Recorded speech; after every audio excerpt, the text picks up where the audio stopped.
The hangar smelled of glue and sawdust. Flight Lieutenant Thomas Marsh stood before his new aircraft and felt his stomach turn. After 17 confirmed kills in a Spitfire, after watching friends burn in the skies over France, after surviving what should have killed him twice, this was his reward. A plane made of wood. "Looks like something my boy would build," said a voice behind him. Squadron Leader Davies walked up, cigarette dangling from his lip. "I heard the Germans are calling it a toy." "Can't say I disagree." Tommy said nothing. He ran his hand along the fuselage. The surface was smooth, almost warm. Birch plywood, they told him. Balsa wood for the interior structure. The same materials piano makers used. The same materials furniture builders shaped into chairs and tables. Not aluminum. Not steel. Wood. 3 weeks earlier, Tommy had questioned a commander's orders during a mission over Calais. The orders made no sense, flying straight into a flak corridor when a safer route existed. Tommy argued. The commander insisted. 3 Spitfires went down. Tommy survived because he broke formation at the last second. His insubordination saved his life and ended his career as a fighter pilot. Now he stood in a cold hangar in Hertfordshire, assigned to 105 Squadron, staring at an aircraft that looked like it belonged in a museum, or a children's playground. "She's faster than she looks." Tommy turned. A thin man in a sergeant's uniform approached, spectacles perched on his nose, a navigation chart rolled under his arm. He extended his hand. "Peter Morrison. They call me Books. I'm your navigator." "Navigator?" Tommy frowned. Since when does a bomber need a navigator who sits beside the pilot? Since the Air Ministry decided 2 engines, 2 seats, and no guns was the future of precision bombing. Books smiled, but his eyes held something darker. "I read the specifications last night. 4,000 pounds of bombs. 400 miles per hour.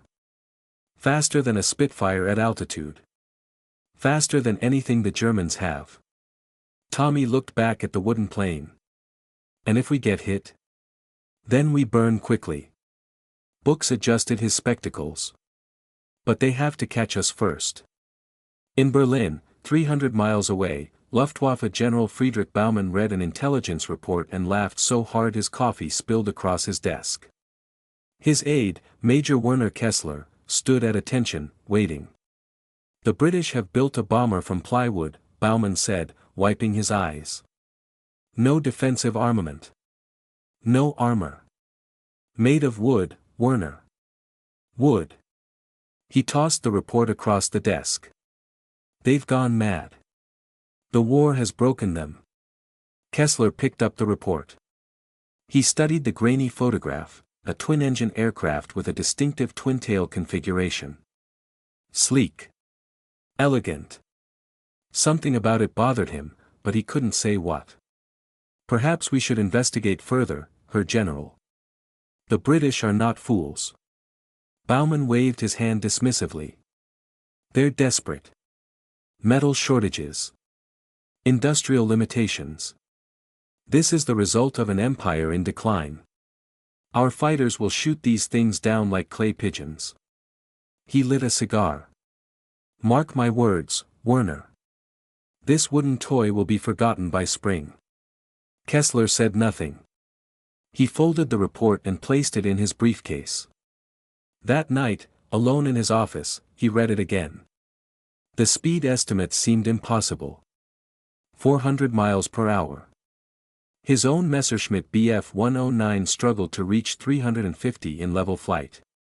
If these numbers were accurate, he pushed the thought away. The British were bluffing. They had to be. Back in England, Tommy climbed into the cockpit for the first time. The instruments gleamed in the afternoon light. 2 Rolls-Royce Merlin engines waited on either wing, their propellers still. Book settled into the seat beside him, close enough to touch, close enough to hear every breath. "Ready?" Tommy asked. "Not remotely." Tommy smiled despite himself. He pressed the starter. The engines coughed, then roared. The entire airframe vibrated, not the violent shaking of metal, but something deeper, almost organic. The plane felt alive that he released the brakes. The Mosquito rolled forward, gathering speed. Tommy watched the airspeed indicator climb. 200. 250. 300. He pulled back on the stick. The wooden plane leaped into the sky like it had been waiting its whole existence for this moment. The ground fell away. The clouds rushed to meet them. Tommy pushed the throttle forward, and the speedometer needle kept climbing. 350. 375. 400. His hands trembled on the controls. Not from fear. From something else entirely. My God, Books whispered beside him. The intelligence wasn't wrong. Tommy banked hard, feeling the aircraft respond instantly, eagerly. This wasn't a joke. This wasn't punishment. This was something the world had never seen before. Below them, England spread out like a painting. Above them, the sky opened wide and empty and full of possibility. The war was about to change. And Tommy Marsh, disgraced fighter pilot, was sitting in the cockpit of the weapon that would change it. The Rhine glittered like a ribbon of black silk 40 feet below. Tommy held his breath, his hands steady on the controls, his eyes fixed on the darkness ahead. Beside him, Books pressed his face against the window, watching the German searchlights sweep the sky 1,000 feet above their heads. They were looking in the wrong place. No one expected a bomber to fly this. LOWWII was March 1942, and the Mosquito had become a ghost. For 3 months, 105 Squadron had haunted the night skies of occupied Europe. They photographed secret factories from 50 feet. They dropped bombs with surgical precision on single buildings while leaving the structures beside them untouched. They appeared on German radar as momentary flickers, vanishing before fighters could scramble. The Luftwaffe called them Gespensterflugzeuge. Ghost planes. Tommy had flown 19 missions since that first test flight. 19 times into the darkness. 19 times back. Each mission stripped away another layer of the man he used to be. Tonight's target was a ball-bearing factory near Schweinfurt. The entire German war machine depended on ball bearings. Tanks, planes, submarines, everything with moving parts needed them. Destroy the factories, and you crippled the Reich. That was the theory. Tommy had learned to stop thinking about theories. He thought only about the mission, the instruments, the darkness outside. 2 minutes to target, Book said, his voice flat, professional. He had changed too. The schoolteacher from Manchester who once spoke of poetry and philosophy now spoke only in coordinates and fuel calculations. Tommy climbed to 200 feet. The factory appeared ahead, a cluster of low buildings surrounded by barbed wire and guard towers. He could see workers moving between structures, tiny figures unaware of the death approaching from the west. That he released the bombs, the explosions lit the night. Tommy banked hard, diving back toward the earth, racing for the safety of darkness. Behind him, the factory burned. Direct hit, Books reported. Primary structure destroyed. Tommy said nothing. He was watching the workers scatter below, some running for shelter, others simply standing, frozen, staring at the flames. He wondered how many of them were forced laborers. How many were prisoners? How many had families waiting for them to come home? The questions followed him back to England. In Berlin, Major Werner Kessler stood before a map covered in red pins.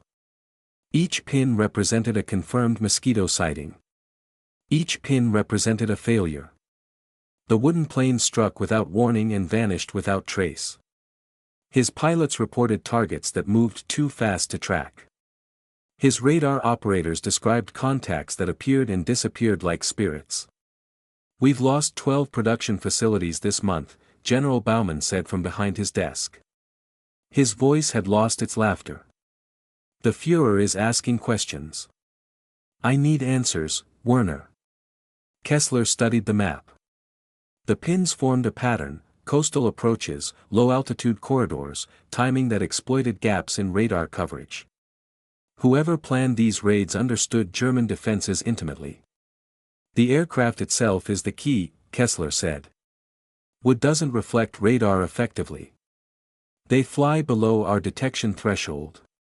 By the time we see them, they're already gone. Then find a way to see them sooner. It's not that simple, Her General. The speed. Kessler hesitated. Our fastest interceptors can barely keep pace. Even if we detect them early, pursuit is nearly impossible. Baumann slammed his fist on the desk. I will not tell the Führer that wooden toys are defeating the Luftwaffe. Find a solution, Werner. Or I will find someone who can. Kessler saluted and left. That night, he requisitioned the wreckage of a Mosquito that had crashed near Amsterdam, engine failure, not combat damage. He spent hours examining the construction. Birch plywood layered in precise patterns. Balsa wood cores that absorbed stress without splintering. A design that shouldn't work according to every principle of aircraft engineering, but it did work. It worked brilliantly. Back in England, Tommy found a letter waiting on his bunk. Catherine's handwriting. His hands shook as he opened it. Inside was a photograph. A baby boy with Tommy's eyes and Catherine's smile, wrapped in a blue blanket. On the back, she had written, William Thomas Marsh, born February 14, 1942. He has your stubbornness. Tommy stared at the image for a long time. He had a son. Somewhere in London, a child existed who shared his blood, who would grow up calling him father, if he survived long enough to meet him. That he pinned the photograph inside his cockpit. Book saw it the next morning but asked no questions. There was nothing to say. Every pilot had something they carried into the darkness. A photograph. A letter. A memory. Something to remind them why they kept flying. The next mission came 2 days later. And the one after that. And another. The Mosquito kept flying. The ghosts kept haunting. And somewhere in Berlin, Werner Kessler worked through the nights, searching for a way to kill what couldn't be caught. The Shadow War had begun. And neither side knew yet how it would end. Dawn broke cold and gray over RAF Marham on December 6, 1942. 93 engines waited in silence across the airfield, their propellers still, their crews gathered for final briefing. Tommy stood among them, studying the faces of men he had trained, men he had flown beside, men who trusted him to bring them home. Operation Oyster. A daylight raid. No darkness to hide in. No shadows to disappear into. The target was the Philips radio and electronics factory in Eindhoven, Holland. German radar systems, communication equipment, navigation devices, all of it flowed from those buildings. Intelligence estimated the factory produced 30% of Germany's electronic warfare capability. Destroying it could blind the Reich for months, but daylight meant the Germans would see them coming. Daylight meant fighters. Daylight meant flak. We'll approach at 50 feet, the briefing officer explained. Below radar threshold. Maintain formation until target acquisition. Bomb runs will be sequential by squadron. Estimated time over target, 90 seconds. 90 seconds. An eternity. Tommy walked to his aircraft afterward. Books was already there, running final checks on the navigation equipment. Neither spoke. There was nothing to say that hadn't been said 100 times before. Tommy climbed into the cockpit and touched the photograph of William. His son was 10 months old now. Walking, perhaps. Maybe saying his first words. Tommy wouldn't know. Catherine's letters had grown shorter, more distant. She was pulling away, preparing herself for the telegram that might come any day. The engines roared to life. One by one, the Mosquitoes taxied into position. Tommy looked left and right at the young faces in adjacent cockpits. 19, 20, 21 years old. Boys who had never known peace, who had grown up with sirens and blackout curtains and rationing. Boys who believed the wooden plane would protect them. They were about to discover the limits of that protection. The formation crossed the North Sea at wave-top height. Tommy watched spray kick up from the aircraft ahead, so low their propellers nearly touched the water. His nerves sang with tension. Every instinct screamed to climb, to gain altitude, to give himself room to maneuver. But climbing meant radar. Radar meant fighters. The Dutch coast appeared through the morning haze. Tommy pulled up slightly, clearing the dunes by feet rather than yards. Fields flashed beneath them. Windmills. Farmhouses. A woman hanging laundry who looked up in shock as 90 aircraft thundered overhead. 10 minutes to target, Books announced. Then the sky exploded. German fighters fell on them from above, Focke-Wulf 190s that had scrambled faster than expected, diving through scattered clouds with guns blazing. Tommy saw the Mosquito to his left disintegrate in a ball of flame. Plywood fragments cartwheeled past his canopy. The pilot had been 20 years old. His name was Roberts.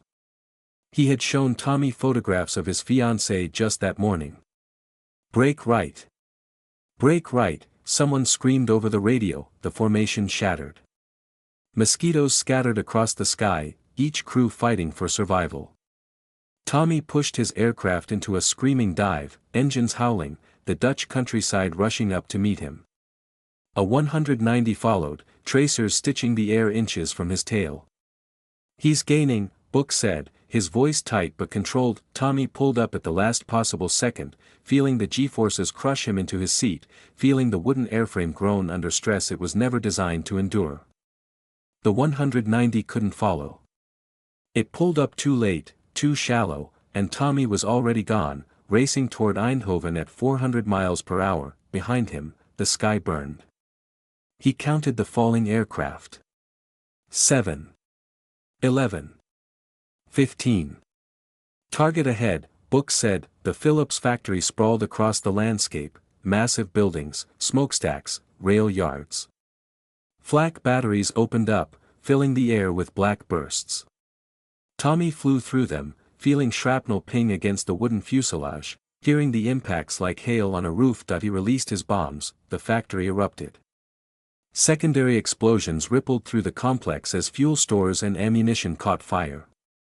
Tommy banked hard, climbing now, no longer caring about radar, caring only about escape. That's when the cannon shell hit his starboard engine. The Merlin screamed, seized, and died. Fire licked along the wing. Tommy cut fuel to the burning engine and feathered the propeller, fighting to maintain control with half his power gone. "We're not going to make it," Book said quietly. "Yes we are." Tommy's jaw clenched. He thought of William. He thought of Catherine. He thought of the photograph pinned above his instruments. "We're going home." He nursed the crippled aircraft across Holland, across the North Sea, across the English coast. The remaining engine overheated twice. The fire on the wing refused to die completely. Every mile felt like a miracle stolen from death. They landed at Marham as the sun set. The remaining wheel collapsed on touchdown, sending the Mosquito skidding across the grass in a shower of sparks and splintering wood. Tommy and Books crawled from the wreckage, blackened, bleeding, alive. 36 aircraft didn't come back. Over 80 men gone. The largest single-day loss the Mosquito force had ever suffered. Group Captain Whitmore met Tommy on the airfield. His face was gray, aged 10 years in a single afternoon. "The factory is destroyed," he said. "Completely destroyed." Tommy looked at the empty spaces where aircraft should be parked. At the crews standing in small groups, searching the sky for friends who would never return. "Was it worth it, sir?" Whitmore didn't answer. Neither of them knew. Neither of them would ever know. Rain fell on Copenhagen like tears from an indifferent sky.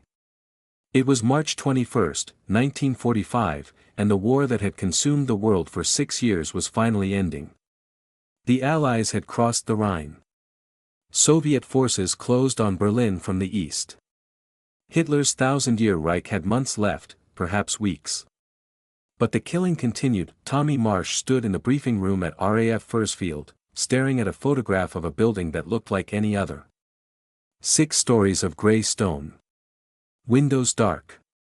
A Danish flag hanging limp in the rain. The Schelles, Gestapo headquarters in the heart of Copenhagen.